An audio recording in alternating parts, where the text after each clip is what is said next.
নমস্কাৰ দৰ্শকসকল, mythological tales YouTube চেনেলটিলৈ আপোনালোকক স্বাগতম জনাইছোঁ। দৰ্শকসকল, আজি আমি এটা নতুন ভিডিঅ' লৈ আপোনালোকৰ মাজত উপস্থিত হৈছোঁ।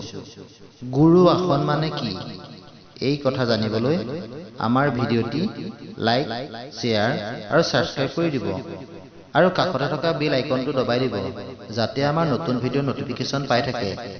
আহকচোন দৰ্শকসকল, ভিডিঅ'টিৰ মাজলৈ যাওঁ।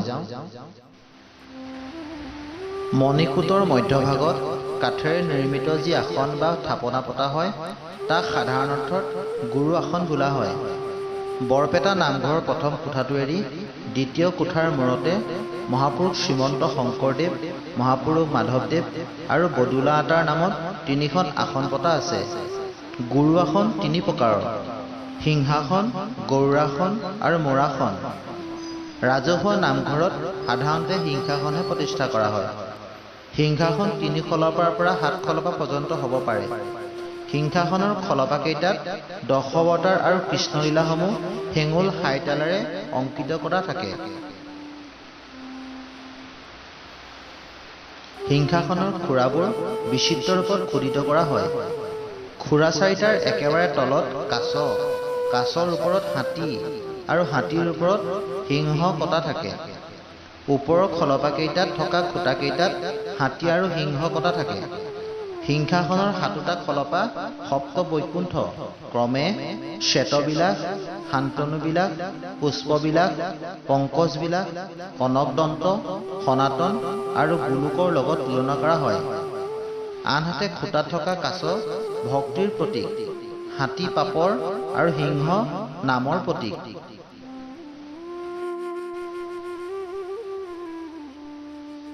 কাছই যেনেকৈ তাৰ অংগক খোলাটোৰ ভিতৰত সোমাই ৰাখিব পাৰে, ভক্তইও তেনেকৈ ৰিপুসমূহ অৱদমন কৰিব পাৰে।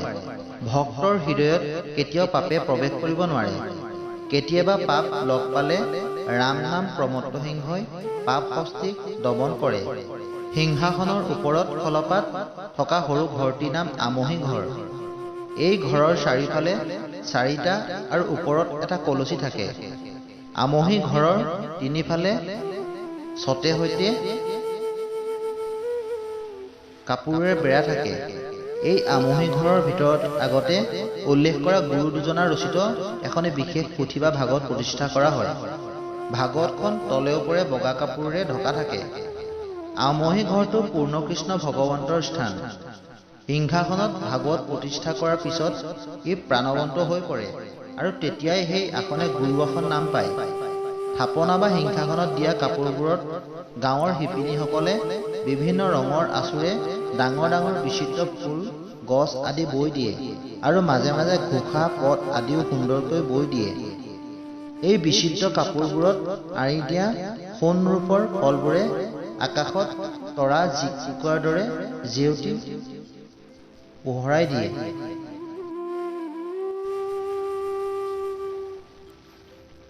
এই গুৰু আসনৰ ওপৰত সুন্দৰকৈ চন্দ্ৰতাপ কৰা হয়।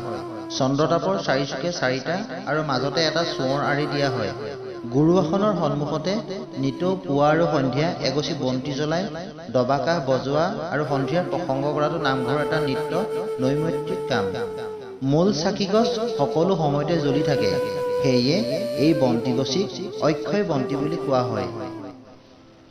দৰ্শকসকল, আজি ভিডিঅ'টি ইয়াতে অন্ত পৰিল। চাই কেনে পালে আমাক কমেণ্ট কৰিব আৰু আগলৈ এনেকুৱা ভিডিঅ' পাবৰ বাবে আমাৰ সৈতে জড়িত হৈ থাকক। ধন্যবাদ।